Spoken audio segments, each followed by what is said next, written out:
how's it going? I'm Marlene. Thanks for wandering by. Welcome to my month gone by video. And in this video, I'm gonna go over all the things that I got up to in the month of August 2023. All right, so in August, I set up my journal. I've been setting up my journal this way for the last few months, where I make my own calendar and I've been cutting up the lunar diary that I got, the Stacey DeMarco lunar diary, and like cannibalizing it for decor in this journal. And over here, this is where I set up my pages to keep track of the tarot decks that I worked with, the tarot and oracle decks that I worked with, and what I was reading, watching, and like miscellaneous thing. The miscellaneous like category is like whatever, anything like big events that happen at the beginning of the month was the first day of school. So that was a very big deal for my daughter. And then here at the end of the month, my brother came to visit. And so that's been really nice. So those are the things that I just jot down. And, and the hashtag, the soul reading, that is a collab that I did with Lennon Smith on here on YouTube, reading that a spread that we got from the book A Walk Through the Forest of Souls by Rachel Pollack, and it was just like one of the most like magical experiences I've had on camera. And then I got to see a lot of other folks have experiences like that on camera as well, and it was just like amazing. Recently, I decided that I was gonna do a Star Trek binge of everything Star Trek from in chronological order. So not in order of release date, but in order of star date. And because I'm that big of a nerd. So I started last month with the series, the show Star Trek Enterprise, and I finished that one. So I'll put up, I'm going to put pictures of these things as I go along. So Star Trek Enterprise with Captain Archer. I loved that show. It was so good. I binged it. It was fabulous. And then on the website that I found that told me, how to do it in order, they said that the next one would be Star Trek Discovery. And so I started watching Star Trek Discovery, and I couldn't do it. It didn't feel like Star Trek. It just wasn't for me. And I asked, legit Star Trek fans what they thought if I skipped it. And they all told me it was fine to skip it. So I skipped it. And then, so I got really excited about that because I haven't seen any of the new shows, which are about the older times. So next up was Strange New Worlds, which is still, I think they're still going to be coming out with more episodes, but there are 2 seasons that are on, that are streaming now. So Strange New Worlds, I watched the first 2 seasons, and because that predates the original series, and becomes after Archer, after Star Trek Enterprise. So I watched Strange New Worlds. I gotta tell you guys, I love it. I love it so much. I really, really enjoyed it. The musical episode might have been my favorite, but I can't say with certainty. I don't know. I really love the episode called Charades, which is I love Spock. Basically, Spock. I'm a big Spock fan. So that one was amazing too. Although I love Pike. I love them all. I really do. I have I'm a big fan of all of the characters. They just become my people. Another show that I've been watching is it's not a reboot. I guess it's a reboot, but it's a continuation of of Sex and the City, the Sarah Jessica Parker show that actually came out, I think, in 99. I want to say that the first season of Sex and the City was in 99. That was my first year in college. So the show that is out now, that's streaming now, is called And Just Like That. And I think it's been out now for, I want to say a year or so.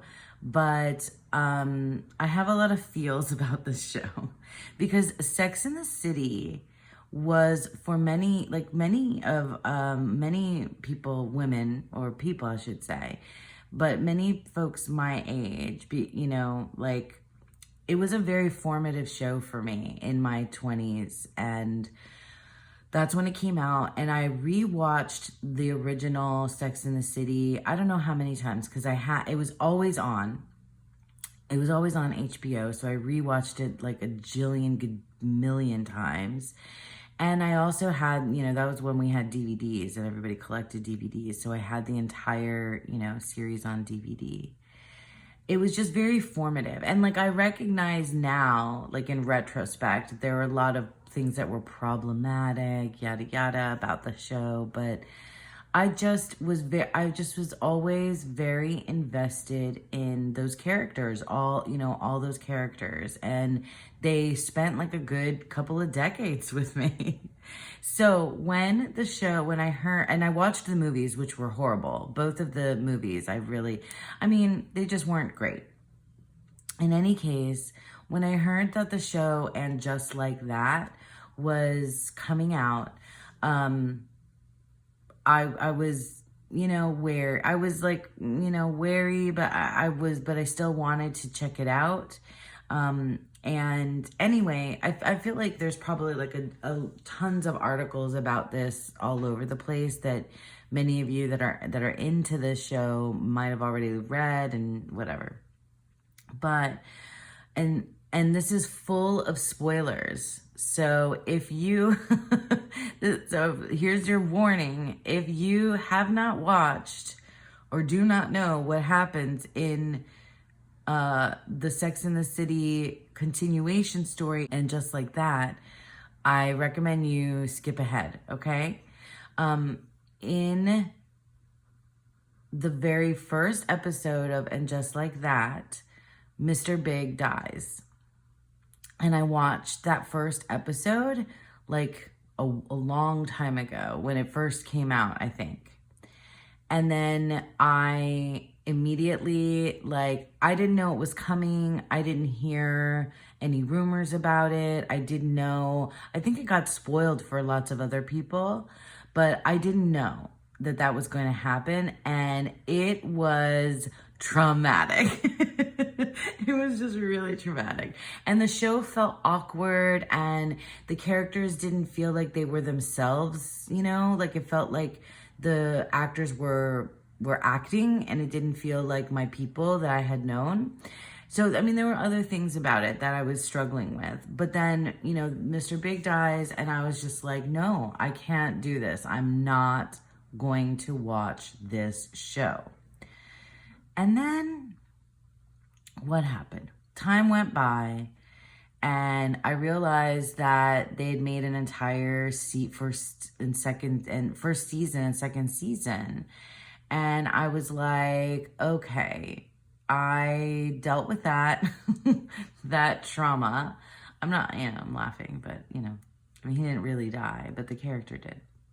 And it was sad. But I dealt with that. And so then I was like, let me give this thing another chance. And I did. And I was hating it. Like, honestly, I was like watching it and not enjoying it the first couple of episodes after.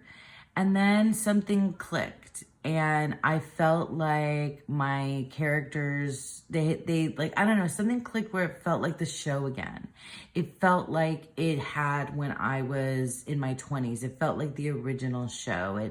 Something about it just started making me feel like invested again.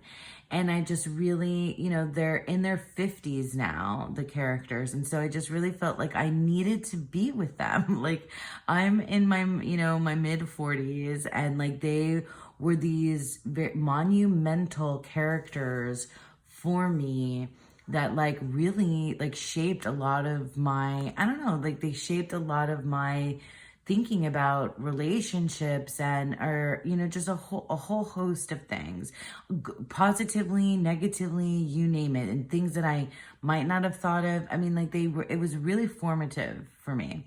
So now, like being able to see how, and there's a lot of stuff like that I think is like kind of icky, or not icky, but just that I'm not that into. Like the fashion and all that kind of stuff is not my vibe for watching that show, but it's still, pretty.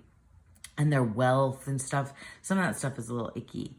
But anyway, I just am happy to kind of continue the story and be with them in their 50s and see what happens next. A couple other things I watched. A Few Good Men I rewatched because of the podcast of Rewatchables.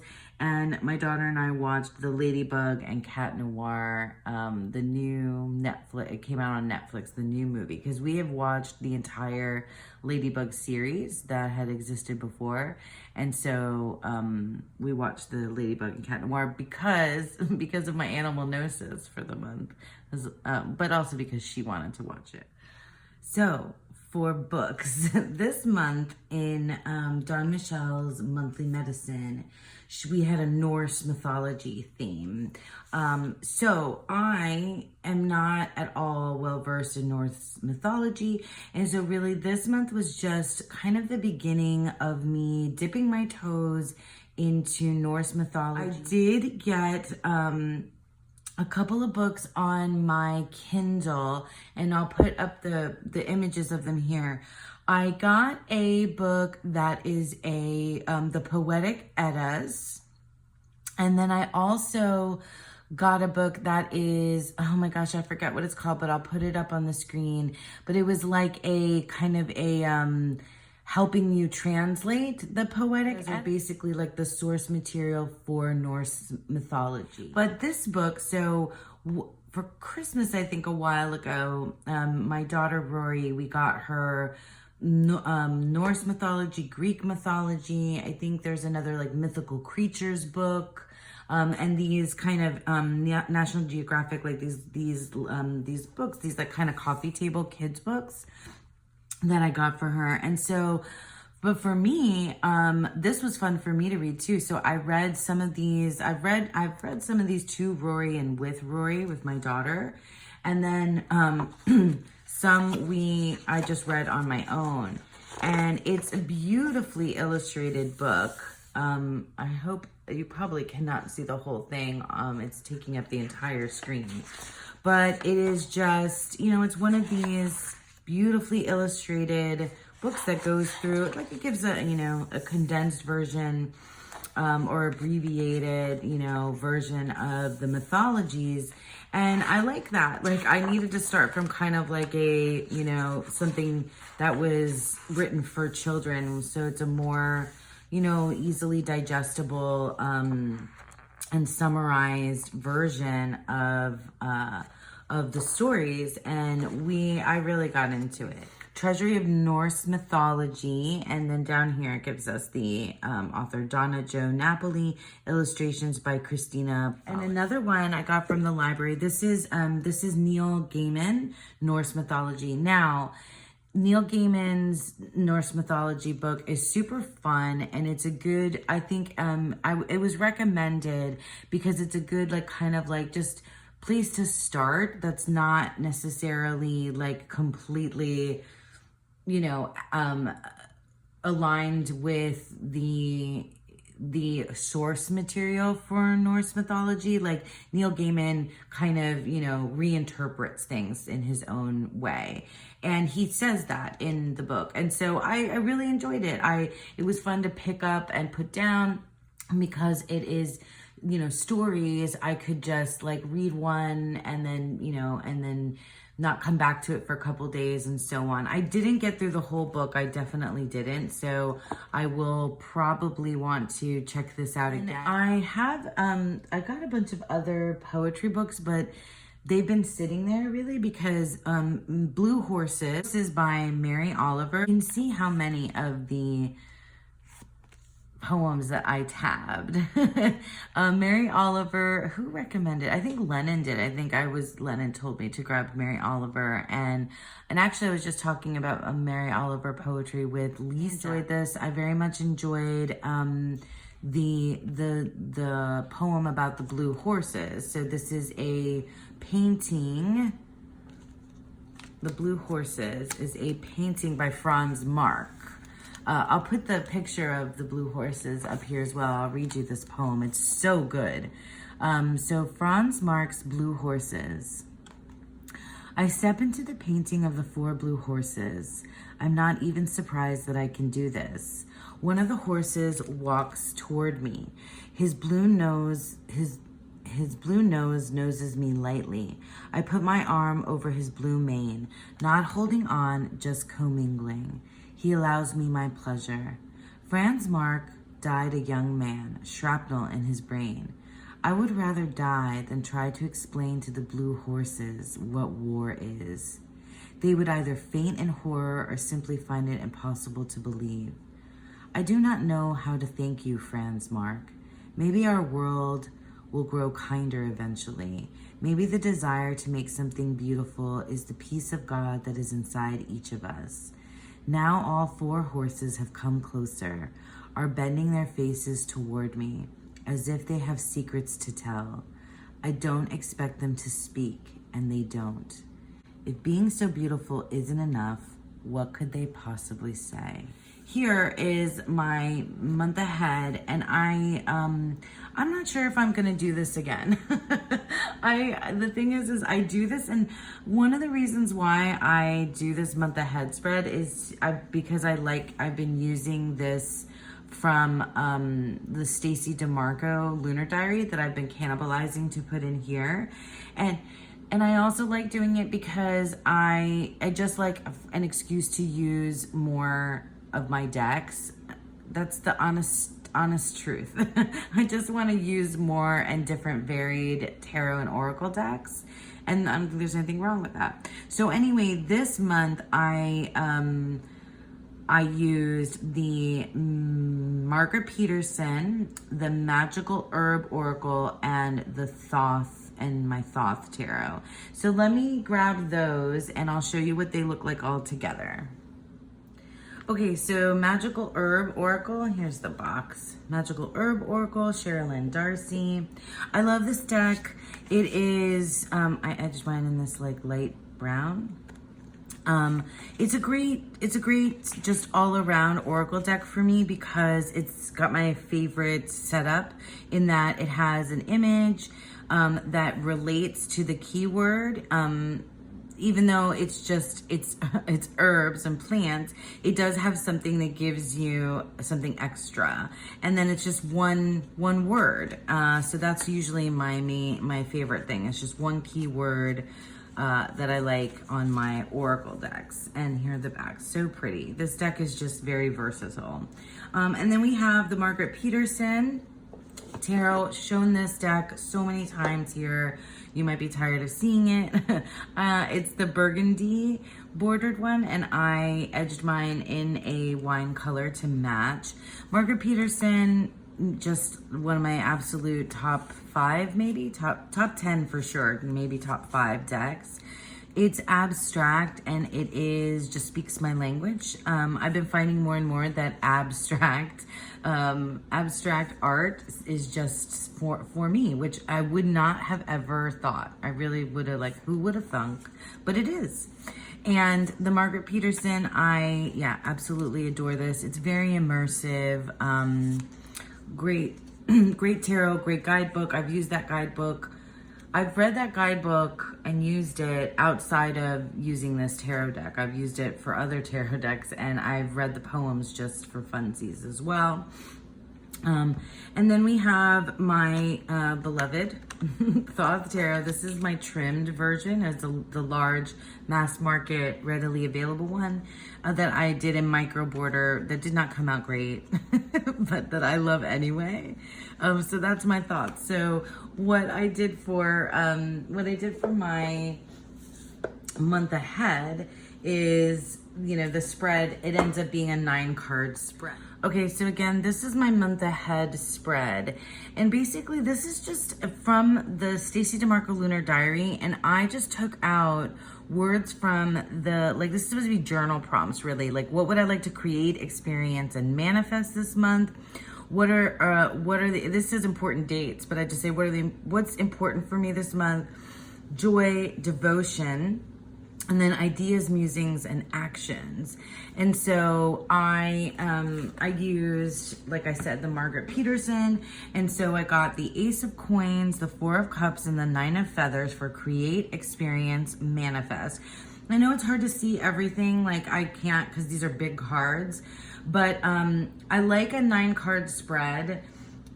I guess that's the other reason why I like this. I like to use my different decks and have an excuse to have them out. But I like a 9-card spread because I like to read it across. I like to read it up and down, like the pillars. And I also sometimes read this like diagonally.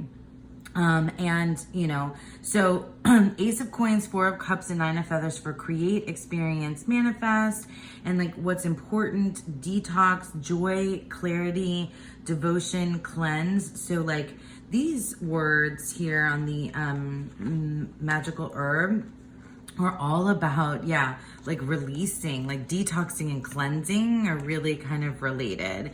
And then seeing clarity in that. I think, you know, probably would be more beneficial to me is if I spent time like maybe midway through the month or at the end of the month kind of revisiting and reflecting on this. But normally I just do this and then I don't think about it for the rest of the month. Sometimes I have, but this month I definitely didn't. And then ideas, I got the Princess of Wands, the Five of Discs for musings, and the Four of Wands for actions. So a 9-card spread usually works better for me if it's not a predictive reading or a month ahead reading. A 9-card spread works really well for me if I'm reading across and I'm using all of it to kind of suss out like a particular situation for myself. And I've used 9-card spreads for other people too. So I'm not sure I'm going to continue this practice. We'll see how I feel now at the beginning of September. But yeah, so that's the Margaret Peterson Tarot, the Magical Herb Oracle, and my Thoth Tarot. All right, so another monthly practice that I have been doing for the last few months is the Muse, my Muse, because I've been using this deck, the Divine Muses, and this is an indie deck. I think it's out of print, but I'm not entirely sure. I'll double check and put it in the description box below. This month I got, I'll flip through the deck, but this month I got the Muse of Poetry, which is like incredible. This deck is really interesting. I've not used it in any other way except for these single card monthly pulls so far. I haven't used it in readings, and I think eventually I'll get there, but right now I'm just really kind of enjoying sitting with 1 card a month from this particular deck. Oh my gosh, I love that. The Queen of Roses. That's beautiful. It's stunning. I just, it's interesting. It's very different. It's not, I haven't used it like I use my other oracles because it doesn't really have like, for me, keywords that are something that I can just like take that word and run with, and run with that. It's more of a archetype, and it's more involved. And this has a wonderful guidebook as well. So, yeah, the Divine Muses. So this month I got the Muse of Poetry.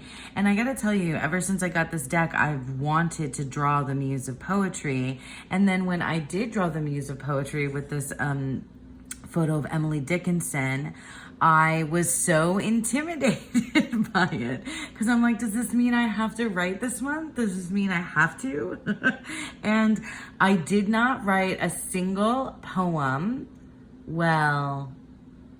until the very end of the month. Like, I think it was maybe the last day of the month I wrote a poem. And I'll be talking about that eventually, not here in this wrap up.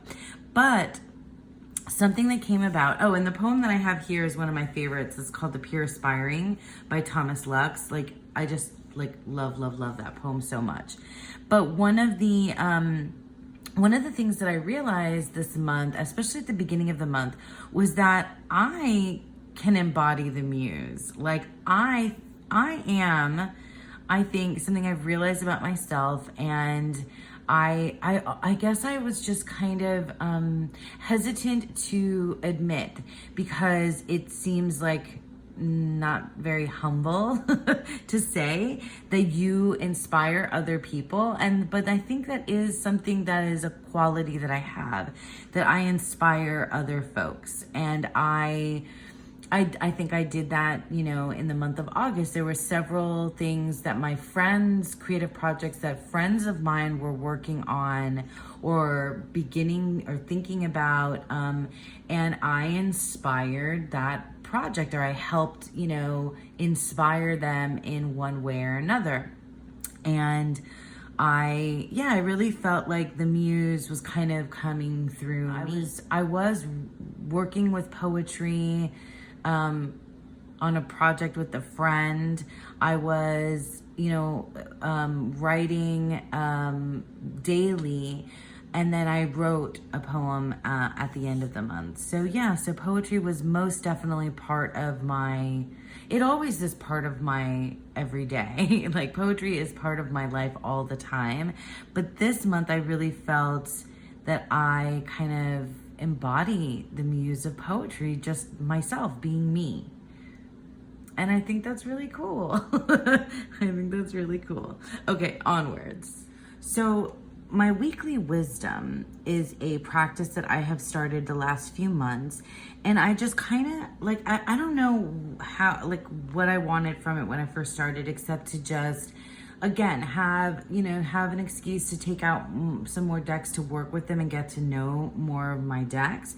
But it became sort of like a way for me to sit with particular themes across the week, and more themes and things to work on that I would weave with my other practices.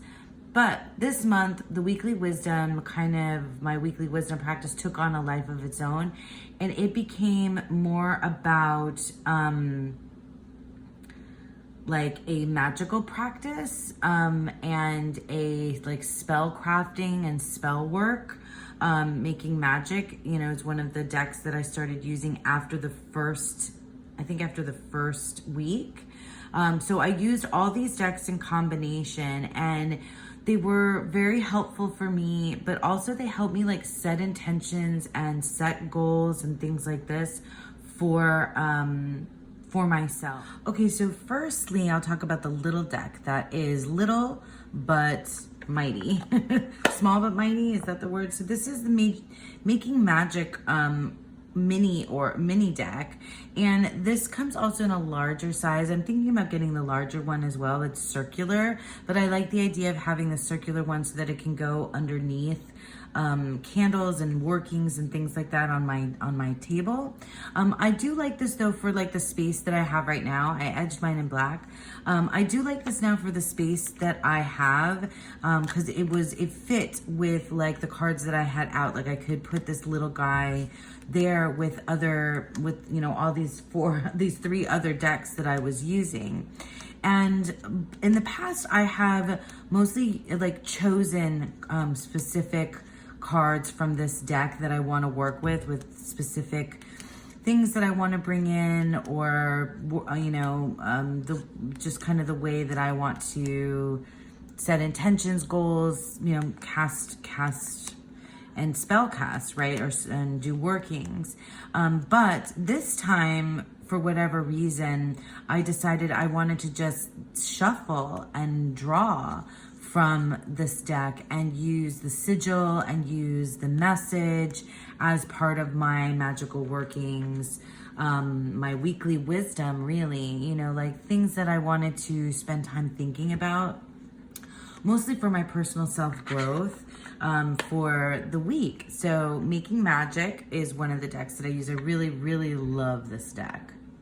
Another little deck that I used, and this is another small but mighty, is the pocket edition of the Kali Oracle by Alana Fairchild. I know this deck has, it's divided. People are divided about this deck because of the depictions of Kali. I think some folks have trouble with it because it's hyper she's hypersexualized, and they don't really these depictions of Kali don't necessarily align with the way that they envision the goddess. I have not had trouble with it, like myself. I really enjoy mostly the messages on the back is what draws me the most about this deck. I do like the imagery. It's not too over the top. Maybe sometimes it's a little over the top for me in terms of like being hypersexualized. But I really just love the messages on the back, and they always seem to really align with exactly what's going on in my personal life and what I need to work on. Like Kali, this Kali deck is really calls me out in a very loving and protective way, but calls me out on what I need to work on, lights a fire under my butt, and makes me like really focus on the things that I need to work on, like active. It feels very like active work, for me in my life. Another deck that I worked with is the Serpentfire Tarot in this weekly wisdom. The Serpentfire Tarot is indie deck. Like always, you guys, I'll leave links for everything that I've been showing down below. Serpentfire. Okay, this deck like just totally definitely goes its own way. I also use this deck for the self-worth path reading, and I'll show you that later. But this deck, yeah, like look at this Queen of Swords.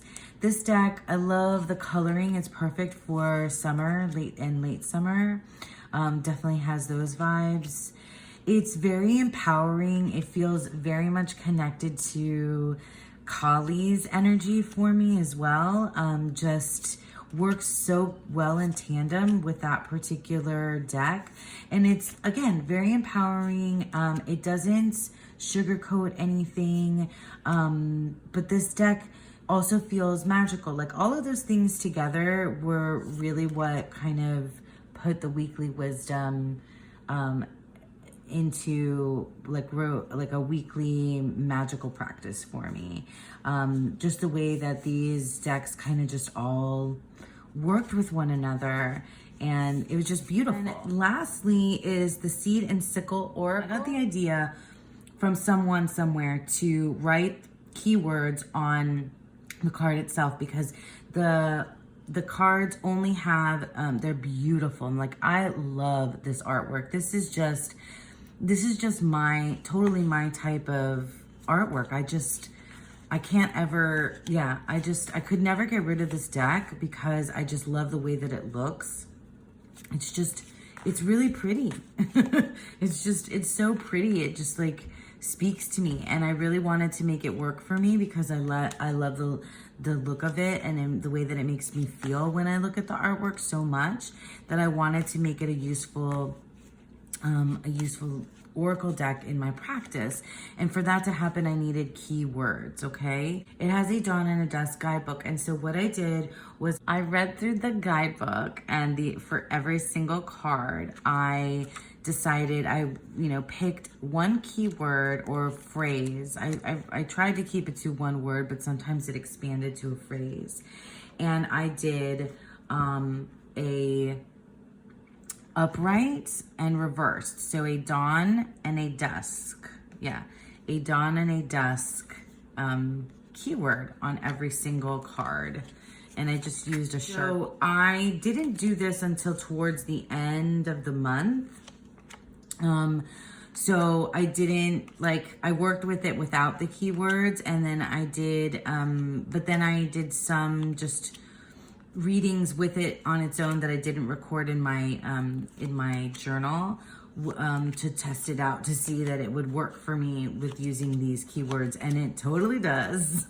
And I'm so happy about that because yeah, I absolutely adore the Seed and Sickle. Like this artwork is so pretty, and it just, I don't know, it's a mood. The way that it makes me feel, I love it. How the decks kind of look together. Yeah, just like very nice, together. Let me grab some ones that you haven't seen yet. So just show you a few of this little deck family.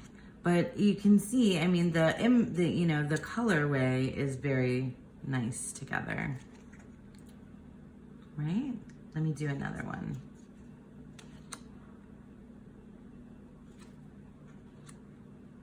Oh, that's beautiful. You see? One more.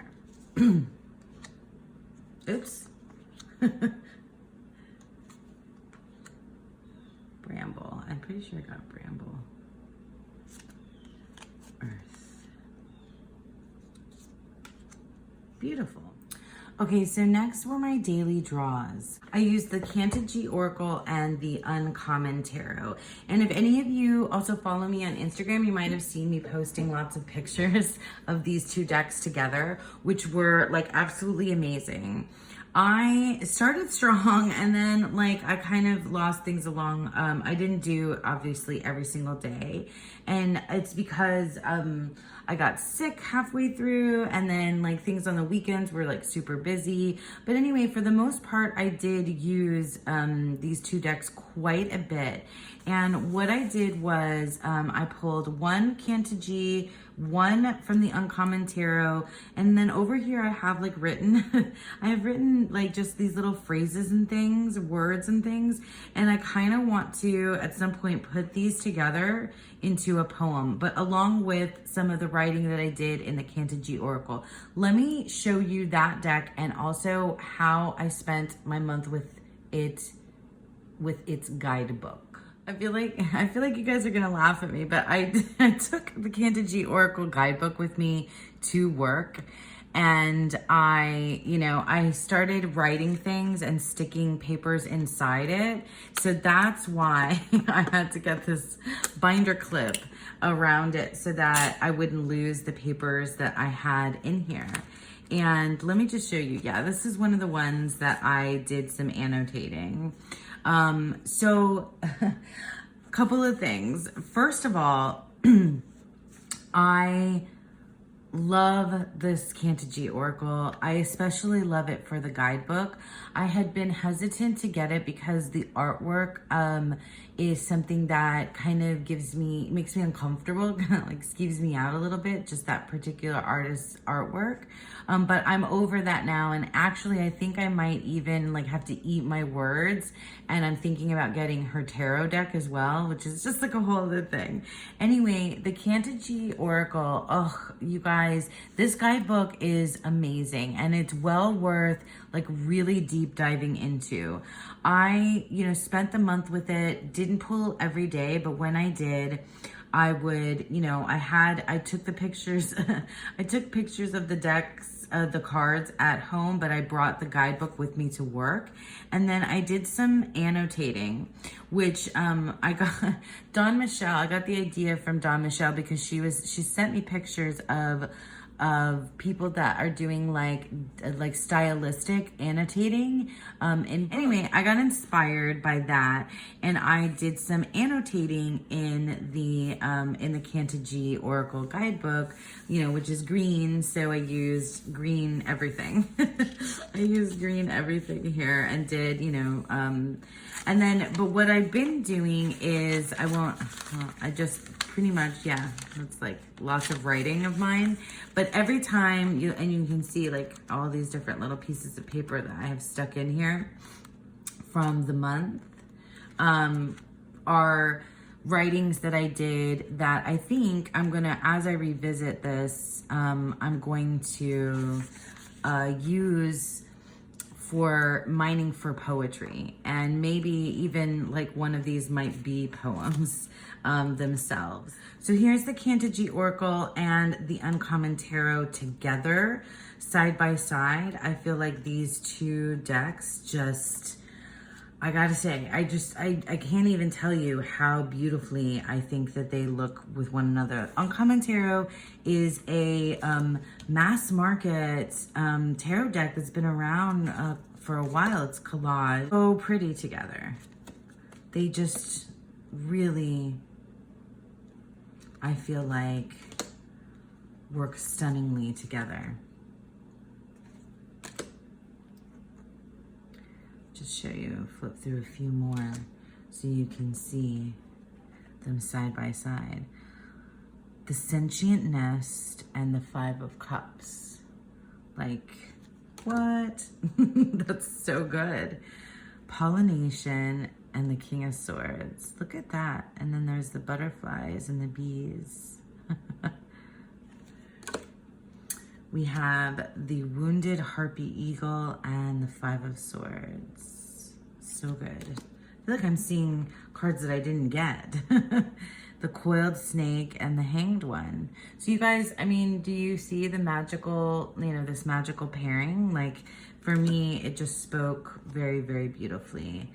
The juniper caduceus. Oh, and the magician. Oh my gosh, the caduceus, because, you know, magician Mercury. That is so cool.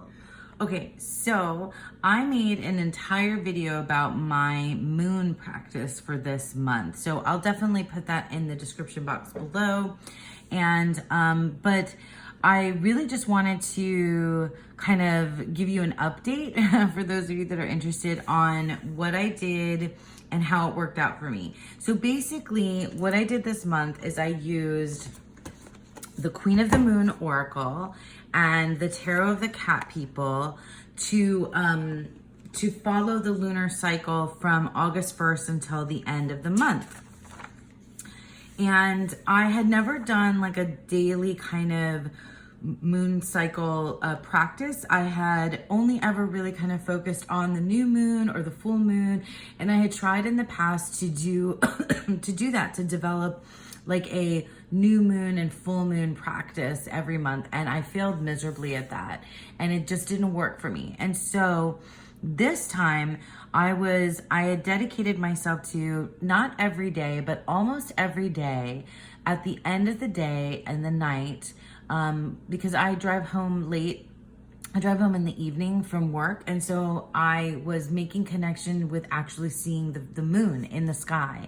And so I felt more drawn to it, to this practice, especially those nights when, you know, and because I need to see her, I need to see her in order to feel connected, which is something I said in my video before. But anyway, what I did is I followed the, you know, the Queen of the Moon Oracle, which is literally takes you through a moon cycle. So it took me from the full moon through the waning, you know, then to the last quarter, and then more waning, then waxing, then, the dark moon, the new moon, and then waxing back to full. And it has like my favorite sort of thing, you know, 1-word keywords that I, you know, worked with, and a little bit in the guidebook, but I worked with just mostly thinking about that word in terms of like how I was feeling as I walked through this particular cycle. And it felt good to me. It felt like I was really walking that cycle because I was paying attention to it very closely throughout the month. And where I landed with this, so let me show you, before I, you know, tell you that, where I landed with this, let me show you the decks next to one another so you can see how cool they are, because the Tarot of the Cat People is like amazing. But where I ended up landing with this particular practice is that I've decided that this works for me, but I can't do it every month, you know, and the moon cycle doesn't always work out that way, where it runs like from full moon to full moon, from the 1st to the, you know, to the 30th. That was just like something that happened this time. But if I notice that again, or if I feel like what I need, look at that. Queen of Pentacles and Beauty. If I feel like what I need is to walk through the lunar cycle, to feel the lunar cycle almost daily, then that's what I'll do. And I'll grab, you know, a deck like this, like the Queen of the Moon. There's other decks, like the Moonology, I think, has some of the phases, but it doesn't do like an everyday kind of thing. But I'm sure I can figure, you know, I can use some other decks in tandem in this particular way to walk through just the, you know, the month or the cycle, not the month. It just so happened that it worked out this way. Look at the void and the sun. That's cool. You know, it worked out this particular way. And I think if and when I do a moon practice again, it's going to be like this. I need to kind of just like go all in. That's sort of what what tends to work for me. Sorry, I have my cup of coffee here. I think I jump scared somebody when my cup of coffee came out in one of my videos before. Anyway, I think that's what works for me, is if I fully immerse myself in a particular practice for a short period of time, then I'm committed to it. If I make a commitment to do something and I know that it has an ending, a beginning and an ending, then I'll do it, because I know that when I'm done with it, that I don't necessarily have to keep doing it. Like the idea of the new moon and the full moon every single month, it feels like it's too overwhelming for me, because it's like into perpetuity. Like every month there's a new moon and a full moon. And I guess I could say that I could just do it one month and not the next month, but that just doesn't feel right. I don't know if that makes sense to you guys at all, but this feels right. It feels like when I need to and when I want to and when I'm feeling drawn to the moon, then I can follow her cycle and I can just go from new moon to new moon or full moon to full moon, and work with it in that way. And that feels just very on point for me. Okay, so next is the monthly medicine. And this is a practice that I follow along with Dawn Michelle and her membership. So Dawn Michelle Tarot and her membership, the Weavers on YouTube. Dawn does a guided practice, and this month was Into the Well, and it was a Norse mythology theme, but you didn't have to do Norse mythology or have Norse mythology decks at all in order to participate. So what I'll do is I'll just flip through my journal, and then I'll show you the 2 decks, because I really stuck to just 2 decks for this particular practice. So I did some using my Canon Ivy, but then I kind of just abandoned that, and I just worked with each week. We had a particular theme. So the first one was Into the Well, drinking from the well. Then we did the Void of Creation, and then so we usually do like Mondays, Wednesdays, and Fridays. Then we did Chaos. So this was like Monday, Wednesday, and Friday. We did the Order week. So this was Monday, and then we have Wednesday and Friday, and then the Center of the Universe. I had fun with the colors, and I had fun with the that Norse kind of font. And so then the last week, I think, was just Monday and Wednesday. So these are the 2 decks that I worked with all month long with the monthly medicine. The Yggdrasil Norse divination cards as my oracle, and the Runic Tarot. Now, I know that, let me talk about Runic Tarot first, and then I'll talk about the other. The Runic Tarot, now I know that there's a larger set for the Runic Tarot that may have a bigger guidebook, because this one just comes with like the little wee guidebook. There may be a bigger guidebook, and I feel like if that's the case, then I probably should have gotten that larger guidebook, because like I said, when I was talking about the, dipping into Norse mythology, I know nothing. And so I think I struggled with this particular deck because while I know the tarot, I don't really connect. I haven't, connected with the Norse mythology well enough yet that this just, speaks readily to me.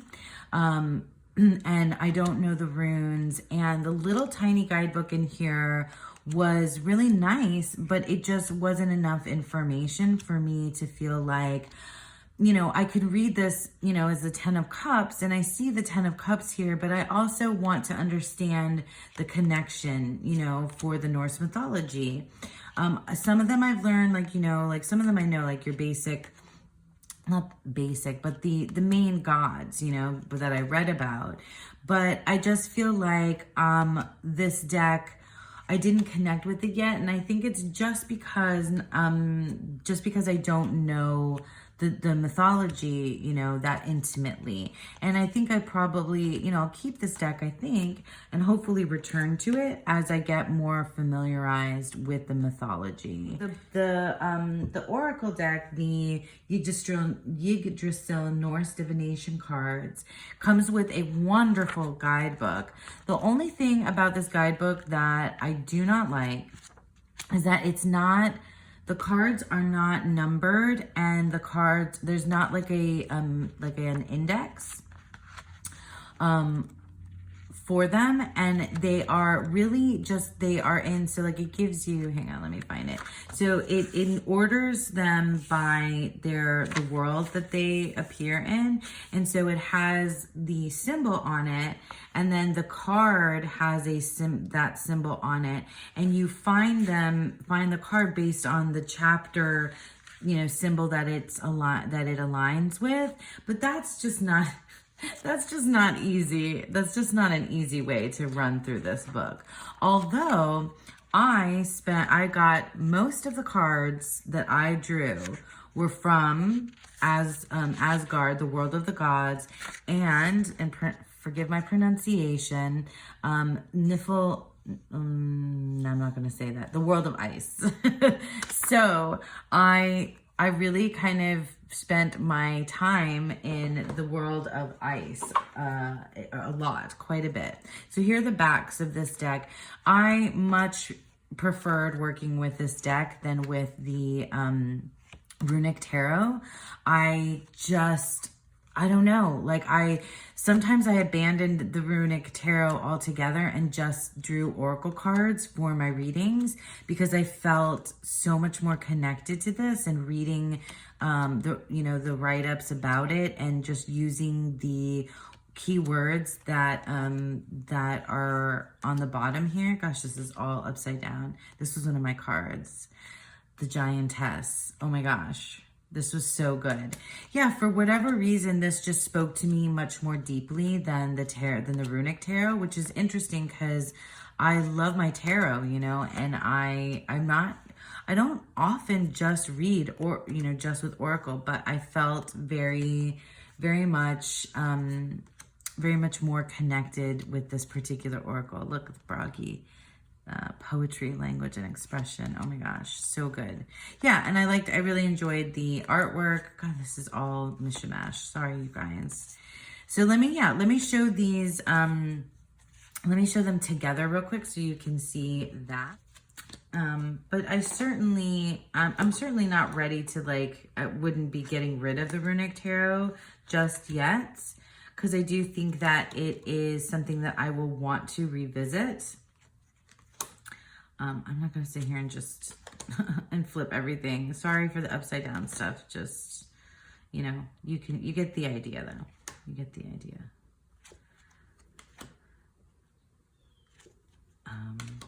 Yeah, but I wanted to know, especially in the Runic Tarot, like what the, you know, who the people were, and it didn't always say in the guidebook. And maybe there's another better guidebook. Look at that for Thor. That's awesome. Is that also Thor? I think it's not. I think it does tell you about the majors, but not about the minors.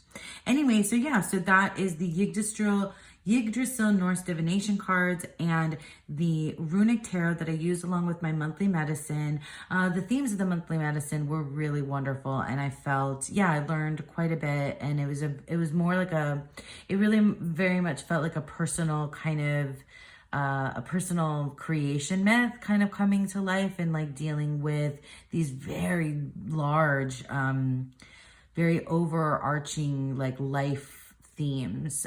So it was a lot of really big work, which felt right with all these giants in Norse mythology. So yeah, so again, that's the Yggdrasil Norse divination cards and the Runic Tarot. So these are my Deccan walk spreads that I create and share with you all. Those of you that don't know, I have a series that I started in March called Deccan Walk 2023, and we are following the Zodiacal Wheel of the Year, going through each Deccan and learning about about the astrological correspondences with the tarot. And I create tarot spreads to go along with the videos in which I explore those particular ideas. And so for Leo season, for the Leo decans, in the month of August, we had Leo 2 and Leo 3. And we also had Virgo 1. So I'm going to just show you the deck that I used for my Leo readings. And also because this deck has been like my very best friend pretty much through the entire month of August. I put it in this little bag to take it with me to work because, and back and all over, because it is very, very easily now, I think, in the top 10, if not the top 5, in my top 5 tarot decks of all time. This is the Joe Sparrow Tarot. It's an indie deck. I've shown it off before. I talked about it. There's the Emperor. I've shown this off before when I first got it. And again, I think last month, I've just not put this away. Like it's just been with me all the time. And I've been posting some of my readings from it on my Instagram. And I used it for Leo. It just seemed right. God, I love this deck so much. I don't have words for it right now, but I know I've said this before.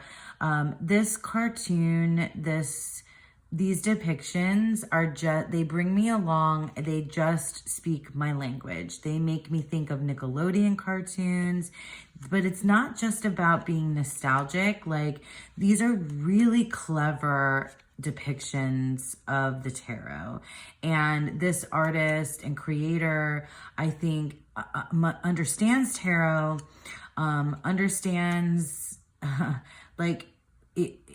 to bring out how to make a mood, like how to create a mood, how to evoke emotion. And these little characters, these little cartoon characters, are such good friends. They also really don't mess around. I mean, they just open up so much for me in terms of meaning in the tarot. Like, look at this 3 of Wands, and look at this Devil.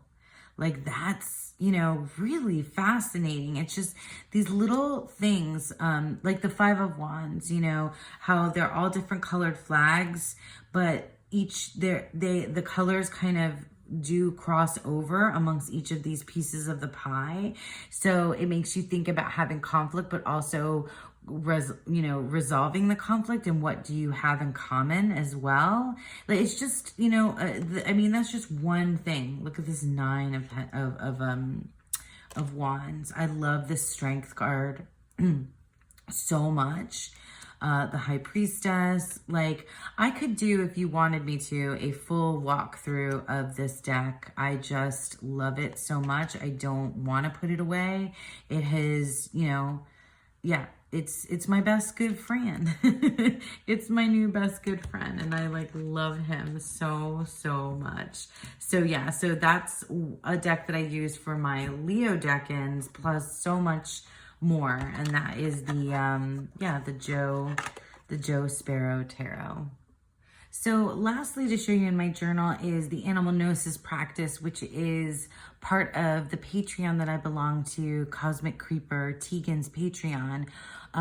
Every month she does all different kinds of things, but Animal Gnosis is one of the main practices, and it's come in different various forms, with the animal itself, a different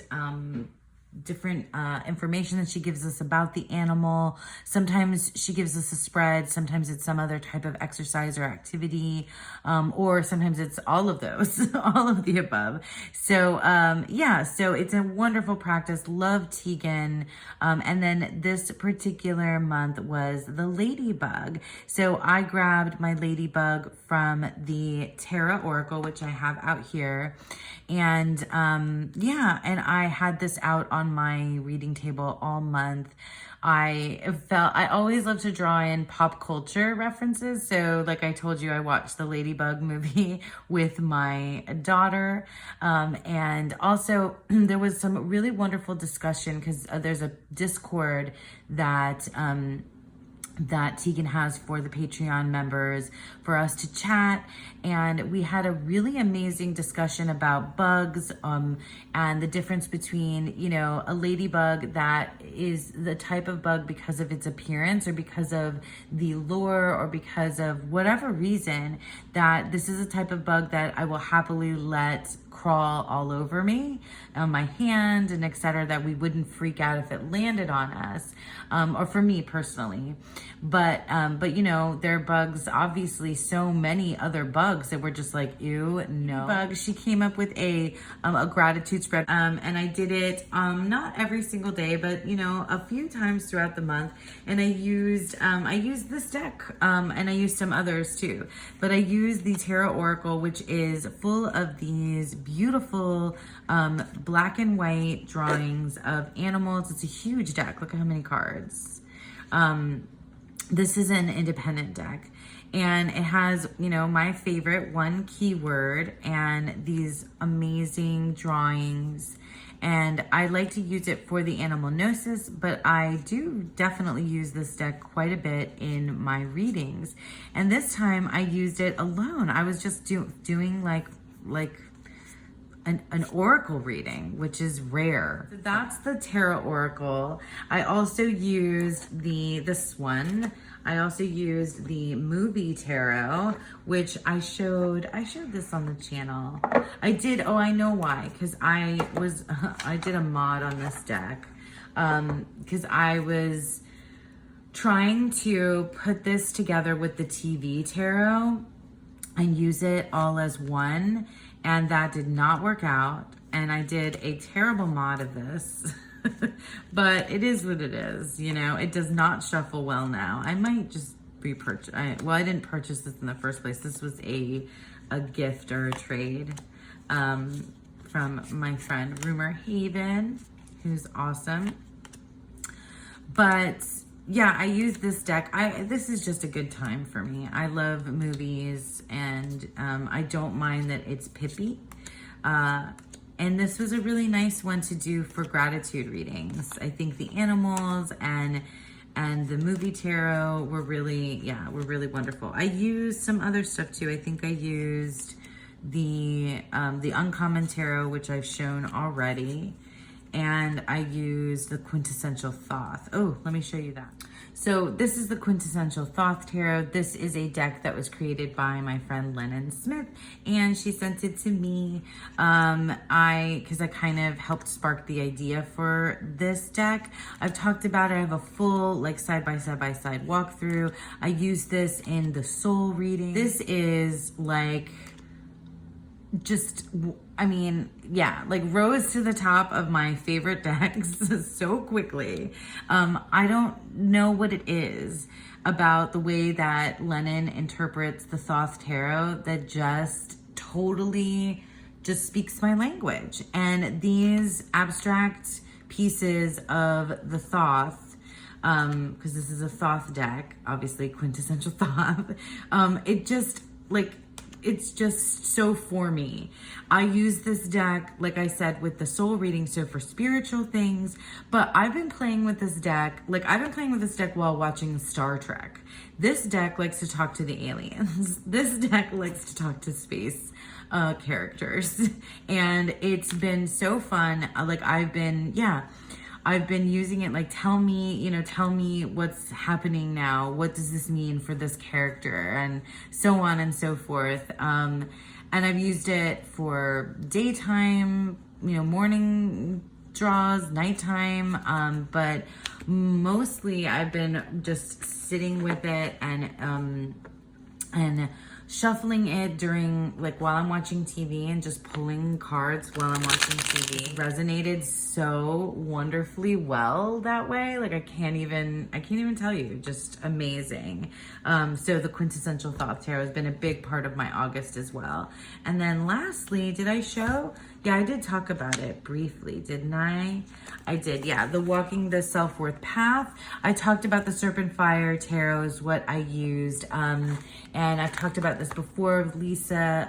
We're reading her book, The Self-Worth Path, and we are every month in a a live stream, we are kind of taking the ideas from one particular chapter but kind of offshooting from there. And then she gives us a tarot spread at the beginning of the month, but this past month, with what we were discussing during the live stream, we kind of just created our own spread that we did all together in the moment, and that was a really, really cool experience as well. And I used the Serpentfire Tarot. Anyway, so that was the last, sort of one of the last things that I did this month of August. All right, so that's it. There you have it, folks. That is my month of August gone by, 2023.